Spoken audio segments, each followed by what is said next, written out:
Welcome back to another reading of Tristan by me, Kindar, the Tiger Writes, and Ty, the Tiger Supervisor. Today we are doing Chapter 4. Well, they're gone, the human said. We can get out of here. No, Tristan replied without taking his eyes off the screen. He felt the hand on his shoulder before the man's movement had registered. He clamped down on his instinctive reaction. He didn't like being touched.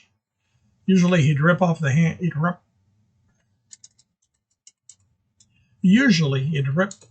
the hand off, but doing that would lead to a fight, which he'd lose. He considered telling the man to take it off, but that would also result in a fight.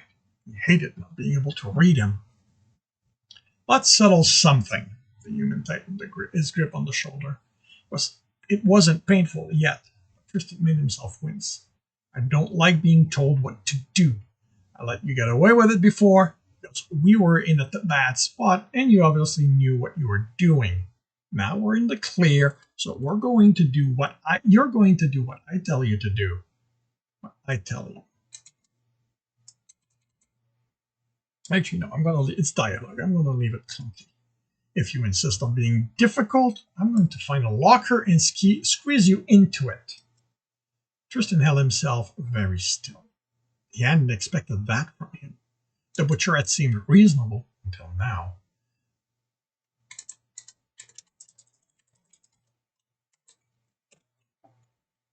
The hand on his shoulder trembled very slightly. That meant it was entirely organic. Maybe he could take him in a fight after all. No, it was too risky. Even if he managed to win a fight in quarters this close, they would damage something. To escape, he needed the ship intact. So, to survive, he needed to placate the butcher. He nodded, looking at the man's reflection on the screen. I can explain why I don't think we should move right. Can I explain why I don't think we should move right now? The man pursed his lip in thought. He released Tristan's and took a step back, closer to the Pisteron. All right, I'm listening. Tristan slowly turned the chair to face him. He massaged his shoulder as if it had actually hurt. The Saratoga is used to dealing with escaped prisoner. I checked the record. This is the 7th attempt. Attempt? Tristan nodded. If we manage to leave the asteroid field without being captured, we'll be the first one to succeed. That made the man smile. Many of the top criminals took pride in escaping from supposedly inescapable places. Tristan didn't see the point in pride. It only got in the way. That means, he continued, that they have an idea what to expect. This field offers many places to hide in. They know that. They're going to wait for a time that whoever is hiding get comfortable, and then send some of the trackers back to scan the field. If they don't find anything, they will leave and come back sometime later. They will do that for as long as the Saratoga is in jumping range. How long will that be? Tristan didn't answer immediately. He knew the answer. Anyone who'd bothered reading up on this model of vessels would know it, but he didn't want the butcher to think he had easy answers. Considering the probable speed of a Saratoga is traveling at and the short jump range of the trackers, no more than 12 hours. The green glow in the man's eyes narrowed into pinpricks. If you're trying to con me, I will find out, and I'm going to skin you before shoving you in that locker. Tristan felt like rolling his eyes, but instead he acted afraid. He had to be careful. He couldn't seem too afraid, or the butcher wouldn't take him seriously, but he had to let him think he was gaining control of the situation. Tristan needed time to plan. It was now obvious he couldn't afford to have the butcher as a passenger. Before he could say anything, the sensor pinged. Well, that's the sensor picking up jump signature. He looked at the butcher, waiting for him to do something. People who were afraid waited for authorization. The butcher nodded, and Tristan turned to face the screen again. 4 of them. The sensor now registered active scanning. It will take them close to an hour to scan the entire field. Then they're going to leave? Yes. The butcher grabbed his chair and turned it. That isn't 12 hours. The face was uncomfortably close. "You said we had to wait 12 hours. The anger in the voice didn't show on his face. Tristan wanted to push him away. Hadn't he listened to what he said? Instead, he tried to force himself to the back of the seat. "They'll be back." He's made his voice quiver. "They're going to wait a few hours so that we'll get comfortable. So we think we've beat them. If we fly away then, they'll be able to pick up our engine emission and follow it." Human took a step back, glaring at him. "How the hell do you know so much about that?" "I researched." Tristan kept the quiver to hide his annoyance. "Didn't you try to learn anything?" "I knew I'd be captured at some point, so I researched the largest prisons. I knew I'd end up on one of them. I'm a high-value prisoner." He calmed his voice. He couldn't act afraid all the time. "I also had time to kill on the Saratoga, so I accessed their network and familiarized myself with their procedures." 12 hours, Human grumbled, sitting down in the closest seat. Tristan gave him a few minutes to have another outburst. When he didn't, Tristan stood and started going through the cabinets. "What are you doing?" The voice sounded bored. "Looking for something to eat," Tristan replied, opening one that contained food. He kept talking. Humans tended to talk when nervous. "I haven't had anything since they let me out. I've been too busy and keyed up to eat." "Well, while you're at it, empty it. That way I won't have to go looking for a place to shove you into when you give me a reason to do that." Tristan paused for a second, then looked over his shoulder at the butcher. The smile he was given wasn't friendly at all. The locker was 1 foot deep and by 1 high and 2 wide. The threat was quite clear. Tristan opened other cabinets. "What are you doing now?" the butcher asked. "Okay.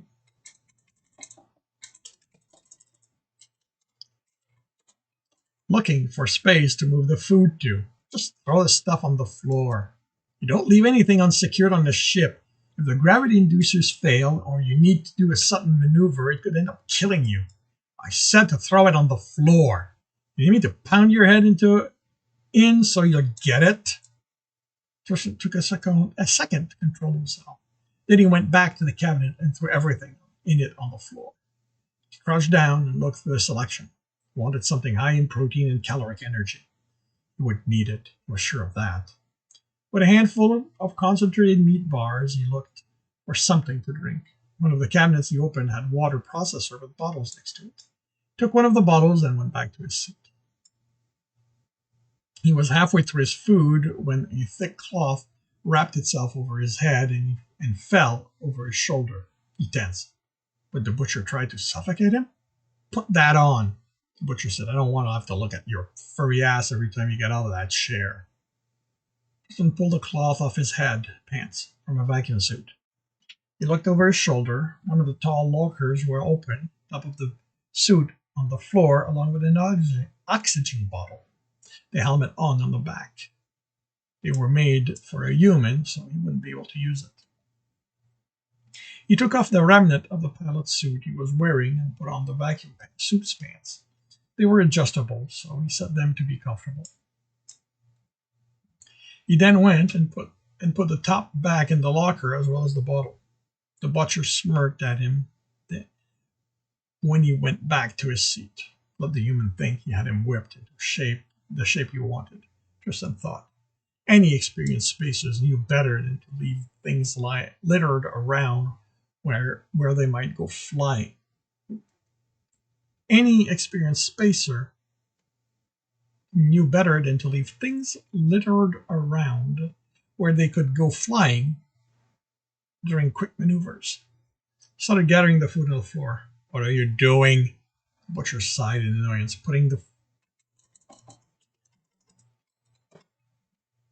food in the vacuum suit locker. "Leave it." I explained why I don't want food lying around, Tristan replied, having to work at keeping his tone neutral. "I said leave it." Tristan froze. This went past the butcher not knowing anything about safety. He was asserting his authority. If he insisted on it, no matter how valid his argument, it would end up in a fight. He dropped the food. He'd have to clean this up after he took care of the butcher. He ate and relaxed as best as he could, considering his passenger. This was going to be a long wait. Plenty of time to formulate a plan, but the human was putting his patience to the test. As it predicted, an hour after they arrived, the fourth ship jumped out. By the time they dropped back in, 3 hours later, Tristan had worked out the only way he could see.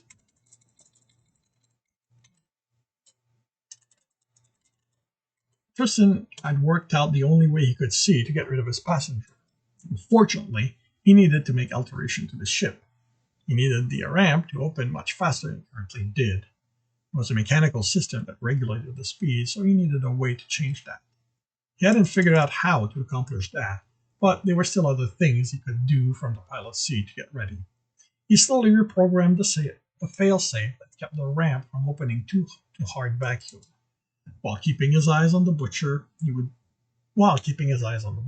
an eye on the butcher. He would pace for a time, then sit at the terminal and look at a screen Tristan couldn't see. Anytime the butcher looked in his direction, Tristan made sure nothing gave away what he was doing. Once the failsafe was done, he added a program to disable the gravity plating when the ramp opened, as well as life support. No point in wasting his oxygen. Somewhere in the middle of that, the trackers laughed. While he worked, even after he was done, his passenger was silent, for which Tristan was grateful. The trackers returned 4 hours later, scanned the entire field, and laughed. As far as Tristan could guess, that was their last run. By the time they reached the Saratoga and came back, they wouldn't be able to short jump.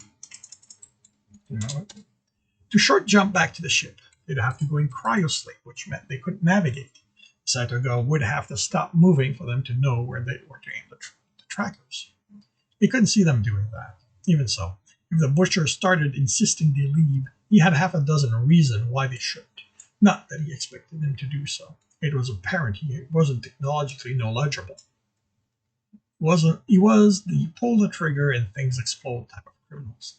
Couldn't be bothered to know how things worked. Reminded Tristan of someone else he had dealings with before. Still, the butcher had surprised him once already. He didn't want that to happen again. He had his explanations ready. Okay, the butcher said, his voice low enough that he had to be speaking to himself. What the hell is that?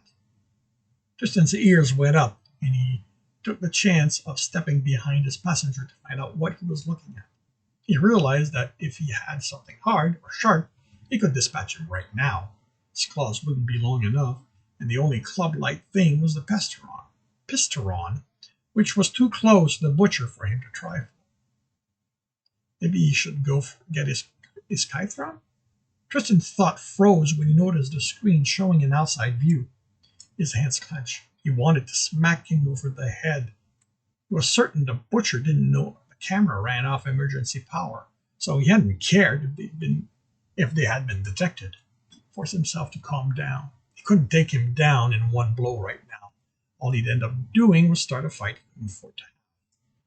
If he hadn't noticed what he did then, if he hadn't noticed what he then did on the screen, he would have gone to get his gun in the hopes the butcher was too focused on the screen to see. The butcher was looking at a 10-second loop. One of the trackers flew into view, paused, and laughed. Checking the timestamp told him that hadn't happened while the ship scanned the asteroid. So what had it been doing? What was that? When the ship left, there was something there.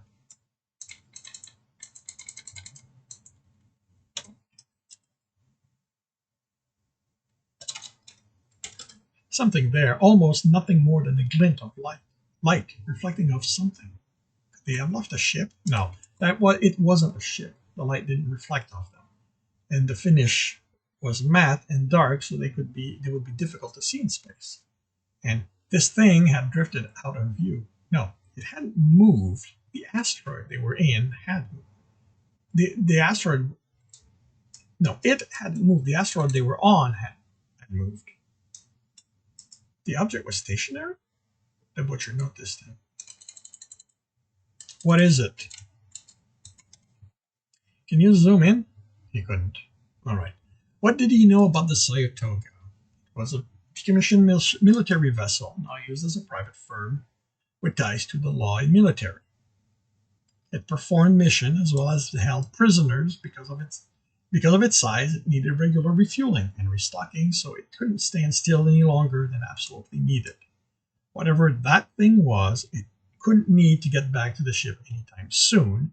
It would have to stay here until the Saitoga passed back through the area and picked it up. He had it. It's a sensor beacon, he exclaimed, exaggerating the surprise he felt. That has to be it.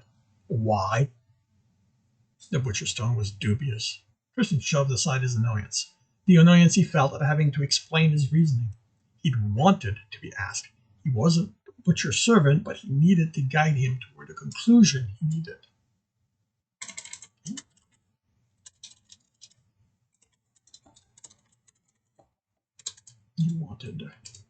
The Saitoga is not too far to leave ships and pilots here.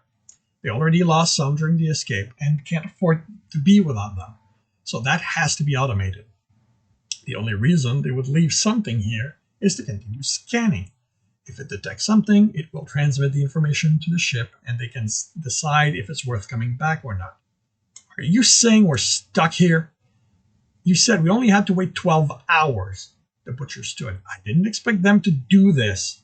Take a step back. He had to play the rest carefully. Look, we got lucky. If you hadn't seen that, we would have flown out and been caught. He looked at the sensor screen to confirm something. All right, they aren't in active scanning mode.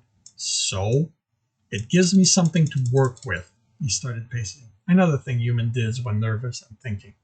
He was careful to always keep the butcher in sight. So, if it's on passive sensor, it's on passive sensor, but it can't be just that. Passive is too easy to work around. They have to use something else. He paused, giving the impression he was thinking. Okay, I can't know the model number, but it has to be somewhat recent. Hopefully, not too much, as he had a 10-year gap in his knowledge. It's going to be using a diffuse pulse, doing scheduled check. If it detects something, it'll do a full scan. He sat at the sensor screen, not asking for permission. If the butcher wanted to take exception to it, he was welcome to do so. Tristan was the one with the knowledge. Then we leave between those pulses. He didn't seem to mind the change in power, not for the moment anyway. We need to find out the delay. He adjusted the setting. Just read it off the screen.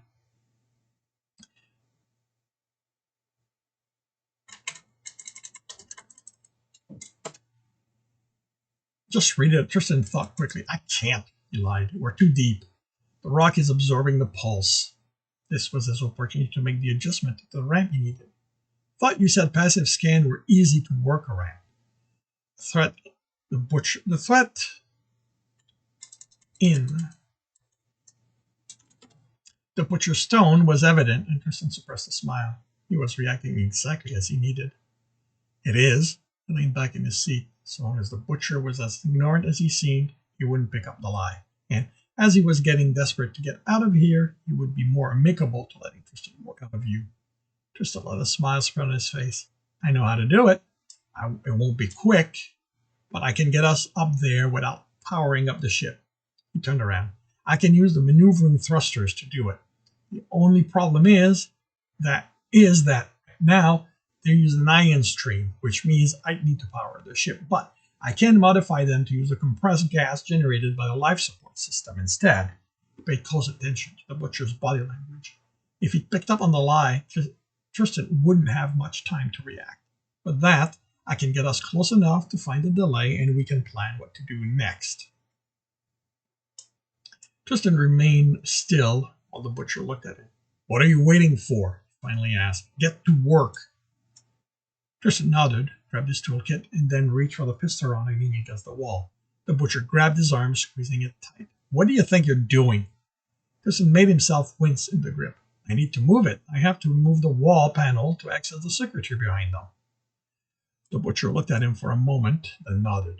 He grabbed the Kitron out of Tristan's toolkit and then picked up the piston and went to the back of the ship, leaning against the closed ramp. Tristan wished he could just pop the ramp right now. The blowout would send the human flying away from the ship, but that wouldn't work until he had disabled the compression system for the ramp. He set to work, making as much more of a mess than he had to and preferred. He wanted the butcher to know he was working, even if he couldn't tell on what. Started from the front, disconnecting and reconnecting various cables. He couldn't just go to the ramp systems, and he told the butcher he needed to modify the thrusters, so he had to look like he was doing that. He spent 10 minutes working around each thrusters. When he reached the back, he modified the ramp's compression system. He moved to the other side of the ship, did the same, back to front. Then he went to the ceiling and floor. He had considered not doing those, but the butcher had to be familiar enough with thrusters to know how limited their movement was. He wouldn't believe the size would be enough. It would be sufficient. With that done, he was ready for the last part of his plan. He needed to get his hands on the breathing mask in the tank. He couldn't use the ones that were with the vacuum suit. His head wouldn't fit in the helmet. The mask wouldn't be great, but it would let him breathe. Put the panel on the floor and ceiling back, then started on the wall at the back. "You know," he said, looking up at the butcher, who was still leaning against the ramp, "you could help out." "What did you say?" "I said, why don't you help put the panel back on? I did all the work rewiring the thrusters. The least you can do is help close it up." The man grabbed him by the throat and shoved him against the wall. "Didn't I make it clear? You're my bitch. You do what I tell you, or I shove you in the cabinet you were so kind to clear out."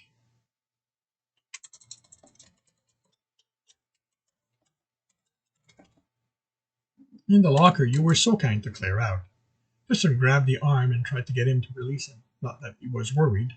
His neck had the series of bones that protected his windpipe. Still, he didn't want the butcher to realize that. "Now, are you going to continue being an idiot, or are you going to get back to work?" Tristan opened and closed his mouth as if he couldn't breathe, while nodding eagerly. He was released, and his leg gave out. He fell against the butcher, who caught him and shoved him away. Tristan staggered back to the pilot seat, hugging the oxygen bottle and breathing master's body, and grabbing the toolkit as he passed it. He sat down, made sure the magnetic strip was active on the bottom of the kit, and put it down. He had his back to the butcher, so he looked at his reflection in the screen. He was looking back at him, smug. Tristan put the oxygen bottle between his legs and grabbed under the control board with a hand. "I hope you can breathe the vacuum," he said as he hit the ramp release. The butcher's eyes went wide, and he reached for his missing mask as the ramp dropped open. The Pisteron and Catron went flying into space. The rush of air shoved Tristan back against the seat, and it creaked in protest. The human was blown back on the ramp, but caught the frame and tried to keep himself there. But some of the wall panel hit him and made him lose grip. He slowly drifted away, looking at Tristan, rage in his eyes. Yeah, somewhere along the way I forgot he had cybernetic eyes. Tristan's breath had been shocked out of him, put the mask against his muzzle. The air he was getting was thin, since it couldn't seal, but he was at least getting air. He reached into the bottom of the toolkit, pulled out the Aziru, and shot the butcher in the chest until the power ran out. He watched the butcher float there for a moment, unmoving, bubbles of blood clinging to him, then closed the ramp. He turned the gravity on and sat down. He turned the life support system back on and rested his head in his hand. Then he smiled. It wasn't a pleasant smile. Cold fire filled his eyes. He had survived. The universe had thrown the butcher of Craven Claw at him, and he had won. His smile became even more vicious as he looked up.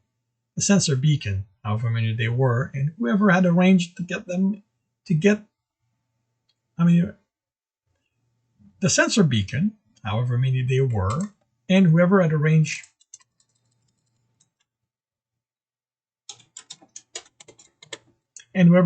to get him imprisoned didn't stand a chance. No, this was fun. Alrighty, and this concludes chapter 4 of Tristan. If you are enjoying this, please subscribe, hit the bell, leave a like, share with your friends.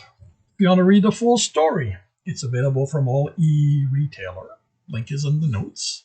as well as a link to my Patreon, should you want to support me. And with that, I shall wish you a good day.